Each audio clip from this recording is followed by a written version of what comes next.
नमस्कार, आप देख रहे हैं स्टार टीवी बिहार और मैं श्रुति आपके साथ। देखिए, गर्मी का मौसम अपनी चरम सीमा पर है और देश के कई हिस्सों में लू की चेतावनियां जारी की जा रही है। ऐसे में सबसे ज्यादा खतरा हम आम जनता को है।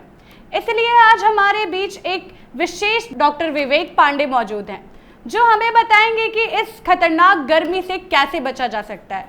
सर, आपका बहुत बहुत स्वागत है। सर, आप हमें ये बताइए कि हीट वेव क्या होता है और इससे हमारे जीवन पर क्या प्रभाव पड़ता है। जैसा अभी आपने खुद ही बताया कि गर्मी जो है अपने पूरे चरम पे है, तो जब भी गर्मी का प्रभाव बढ़ता है और गर्म हवाएं चलती है और एक टेम्परेचर सामान्य होता है हर जगह के लिए, हर देश के लिए, हर राज्य के लिए, हर ज़िले के लिए कि ये एक सामान्य इस महीने में इतने डिग्री तक टेम्परेचर होना चाहिए। अगर उससे 2 डिग्री ज़्यादा टेम्परेचर बढ़ जाता है, एग्जाम्पल के तौर पे कि अगर अप्रैल के महीने में 38 डिग्री अगर हम मान के चल रहे हैं कि एक नॉर्मल सामान्य टेम्परेचर इस महीने में होना चाहिए और 40 हो गया वो टेम्परेचर, तो उसको हम लोग हीट वेव के रूप में जानते हैं कि अब लू चलने लगी है। और वो फिर सभी बड़े हो या बुजुर्ग हो या बच्चे हो, सभी के सेहत पे बहुत गहरा प्रभाव उसका पड़ता है। सर, अभी के समय में पटना में 38 to 40 डिग्री सेल्सियस जा रहा है, तो आप लोगों को क्या कहना चाहेंगे? हीट वेव से कैसे बचें और खुद को कैसे सुरक्षित रखें? सबसे पहले तो ज़रूरी है कि अगर आवश्यक नहीं है तो धूप में ना निकले। सबसे पहला बचाव तो आपको धूप से करना है, और अगर निकलना पड़ रहा है तो उसमें बहुत सारी सावधानियां लेके निकले, जैसे कि छाता ले लें, धूप के डायरेक्ट कांटेक्ट में ना आए, और निकलने से पहले अपने बॉडी को पूरा हाइड्रेट करके निकले ताकि उसका प्रभाव कम पड़े। जो कपड़े पहन रहे उसको हल्के पहने, कॉटन के कपड़े, ढीले कपड़े पहने, तो उसका प्रभाव कम होगा। और जितना ज़्यादा प्रोटेक्टेड रहेंगे उतना ज़्यादा बचे रहेंगे। बच्चों को खास तौर पे और बुज़ुर्गों को ज़्यादा बचाव की ज़रूरत होती है। अच्छा सर, गर्मी के मौसम में खान पान कैसा रखना चाहिए? खान पान में इसका ध्यान रखना है कि हमें ज़्यादा से ज़्यादा लिक्विड हमारे शरीर में जाए। हम जो भी खान पान चूज़ करेंगे उसमें बहुत ज़्यादा ऑयली या बहुत ज़्यादा स्पाइसी खाना ऐसे भी नहीं खाना है सेहत के लिए, लेकिन गर्मी के दिन में और उसको अवॉइड करना है। और खाने के बीच में आपको वैसी चीज़ों को खाना है जिसमें जैसे कि फल हो गए, तरबूज है, बहुत सारा उसमें लिक्विड है, जूस अगर लेना है तो, और कोल्ड ड्रिंक वगैरह बिल्कुल नहीं लेना है, उससे आपको कभी भी हाइड्रेशन नहीं मिलेगा।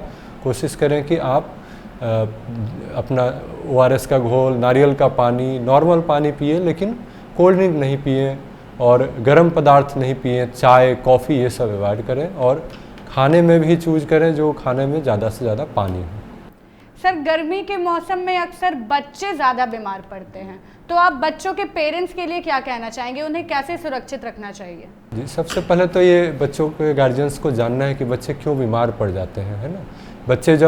बच्चों का जो अपना इम्यूनिटी है थोड़ा कम होता है, उनका जो हीट से लड़ने की क्षमता कम होती है, बच्चे पानी भी कम पीते हैं खेलने के चक्कर में, तो ये गार्जियन का जिम्मेदारी है कि बच्चे को हर थोड़े देर पे पानी पिलाते रहे। इससे सबसे ज़्यादा बचाव हो सकता है। दूसरा, बच्चे खेलने में व्यस्त रहते हैं, चाहे घर में हो या बाहर हो। ऐसा नहीं कि केवल धूप में ही निकलने से हमारा डिहाइड्रेशन होगा, घर में भी बच्चे डिहाइड्रेट हो जाते हैं, क्योंकि घर का भी टेम्परेचर बढ़ा हुआ है, उसमें बच्चे कूद रहे हैं, खेल रहे हैं। तो गार्जियन उनको बीच बीच में अगर पानी पिलाते रहेंगे, बीच बीच में वैसी चीज़ें खिलाते पिलाते रहेंगे, फल फ्रूट्स ये सब खिलाते रहेंगे, तो फिर बच्चा हाइड्रेटेड रहेगा। और धूप में निकलने से पहले जो प्रिकॉशंस हमने बताया कि छाता लगा के, टोपी पहन के, हल्के कपड़े पहन के, और बच्चों को तो धूप में 10 से लेकर 5 के बीच में बिल्कुल ना निकाले, इस मौसम में बिल्कुल ना निकाले। सर, अब आप हमें ये बताइए कि गार्जियन को कैसे पता चलेगा कि बच्चे को लू लग गया है? लू के सिम्टम्स क्या क्या होंगे? शुरुआती सिम्टम्स जो लू के होते हैं वो सामान्य होते हैं, मतलब और भी बीमारियों में वैसे सिम्टम्स आते हैं।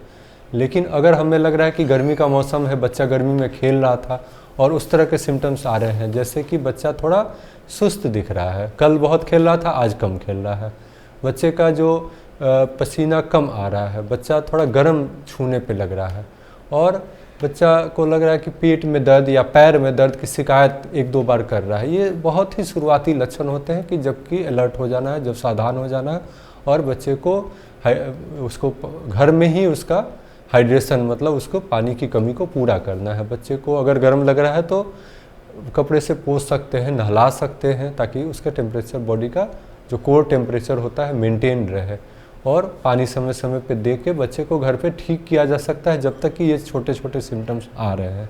लेकिन यही सिम्टम्स जब बढ़ जाते हैं तो हमें तुरंत बच्चे को डॉक्टर्स के पास ले जाना पड़ता है।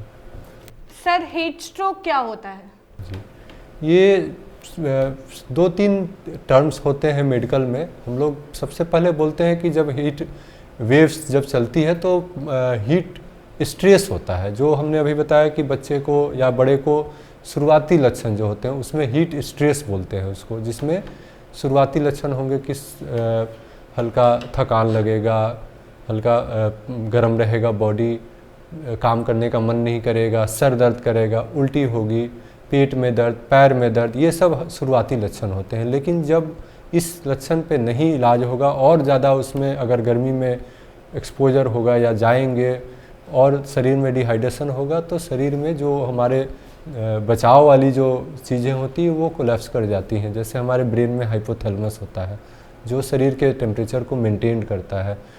हमारे शरीर का जो ये पसीना जो निकलता है वो बॉडी को मेंटेन करता है। तो जब इतना गर्मी में चले गए कि पसीना निकलना बंद हो गया बिल्कुल ही, क्योंकि पानी बचा नहीं, तो फिर वो धीरे धीरे बहुत ही प्रतिकूल प्रभाव बॉडी पे पड़ेगा और धीरे धीरे पूरा बॉडी गर्म हो जाता है, पल्स बहुत तेज़ हो जाते हैं, धड़कन तेज़ हो जाते हैं, सांसें तेज़ हो जाती हैं और बेहोश भी हो जाते हैं मरीज।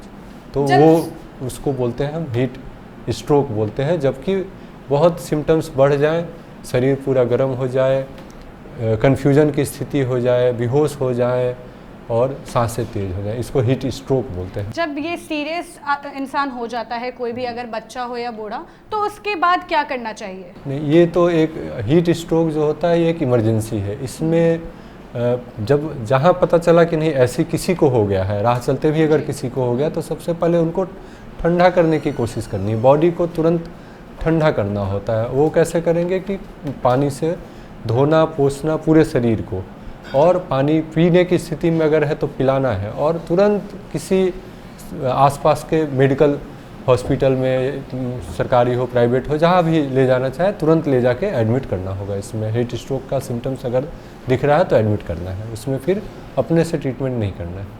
सर, आखिर में आप हमारे दर्शकों को क्या बोलना चाहेंगे? स्वस्थ रहें और बच के रहें गर्मी से, काफ़ी गर्मी है, और ख़ास ख्याल रखें, हाइड्रेटेड रहें, खाने पीने पे, कपड़ों पे, हर चीज़ का प्रभाव पड़ता है, तो सब पे ध्यान दें। समय समय पे पानी पीते रहें, बच्चों को हर आधे घंटे पे पानी दें, भले वो बच्चे पिए नहीं पिए, लेकिन आपका काम है उसको देते रहना। 1 चम्मच भी पिए, 2 चम्मच भी पिए, लेकिन पिलाना है बच्चों को। आप खुद भी पानी पीते रहें, जितना ज़्यादा पानी पिएंगे, जितना ज़्यादा बच के रहेंगे, ये हीट का प्रभाव आप पे बिल्कुल नहीं पड़ेगा। ऐसे ही तमाम अपडेट्स और जानकारी के लिए बने रहे स्टार टीवी बिहार के साथ। मैं श्रुति, धन्यवाद।